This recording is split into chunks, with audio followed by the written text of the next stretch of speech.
Alors, bonjour et bienvenue dans cette nouvelle vidéo. Donc, dans cette vidéo, je vais vous présenter une fonction du logiciel GIMP. Donc, GIMP qui est un peu le Photoshop open source, pour faire simple. Vous pouvez aller sur gimp.org pour le télécharger. Il est actuellement en version 2.10. Je dois pas avoir exactement la toute dernière version. Ici, moi j'ai la version 2.10.12. Non, effectivement, j'ai pas la dernière, parce qu'en vrai, elle date de 2019, à mon avis, il dit. Depuis 2019, il a dû en avoir plein d'autres. Donc ici, en fait, ce que j'ai fait, c'est que j'ai capturé le site GIMP, de GIMP, en fait, avec le logiciel GIMP, voilà. Et vous voyez, j'ai vraiment téléchargé toute la page de garde du site, vraiment, tout du long. Donc, comment faire ça? Et j'ai fait ça, mais sans aller sur le site de GIMP. Voilà. Avec, voilà.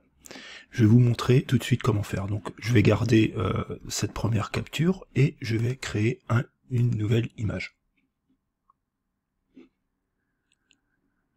Voilà, donc on va mettre valider. Ok, donc là ça m'a recréé une image de la taille de la précédente. Alors c'est pas obligé, on peut partir de rien du tout. Ouais. Bon. Et ici, on va dans créer. En fait, non, je me suis trompé, il fallait pas créer une nouvelle image, je suis désolé. Fallait en fait capturer un site, tout simplement. Il n'y avait pas besoin de créer une nouvelle image. Donc comme ça, je vous ai montré comment créer une nouvelle image dans GIMP. Donc on va fermer aussi celle-ci. On va abandonner les modifications. On va faire créer. On va aller depuis une page web. On choisit le site qu'on a ici, la largeur que l'on veut en pixels, et la longueur va s'adapter par rapport à la largeur de façon proportionnelle.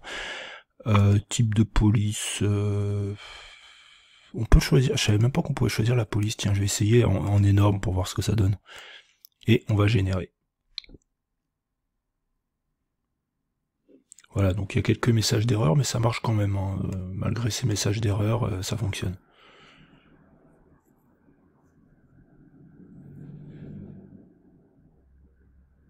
Voilà, donc un petit temps de... Et donc, maintenant, on va zoomer tout de suite, donc en cliquant ici sur la loupe, et en faisant clic gauche. Et vous voyez, bon, ça a changé la police de caractère a changé. J'ai plus ma précédente image, mais quand même, elle est beaucoup plus grosse. Et vous voyez ici, j'ai capturé tout le site. Bah tiens, on va tester avec une police de caractère toute petite. Créer depuis, donc voilà, fichier. Ça, je vous ai pas montré en détail, fichier, créer, depuis une page web, donc GIMP, et là on va mettre en minuscule, comme ça on va vraiment voir la différence, et on va en créer une nouvelle.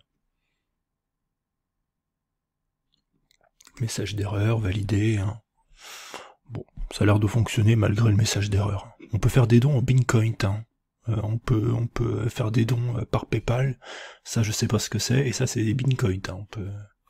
Et donc là j'ai mis en police minuscule, donc on va voir tout de suite ce que ça donne. Voilà. Ah merde. Attendez. Je sais pas comment faire pour dézoomer, donc j'utilise les pourcentages. Ici vous avez les pourcentages de zoom.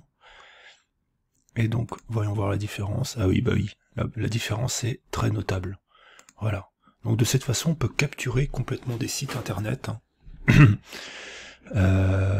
du début à la fin. Voilà. Oh, David Revoy. Ça, c'est un artiste français qui utilise beaucoup, un digital painter, qui utilise beaucoup les logiciels comme GIMP et qui a beaucoup aidé dans le développement de Krita, dont je parlerai dans une prochaine vidéo. Donc voilà, c'est tout pour ce petit truc et astuce de GIMP. J'espère que ça vous aura plu. Et je vous dis à demain pour une prochaine vidéo.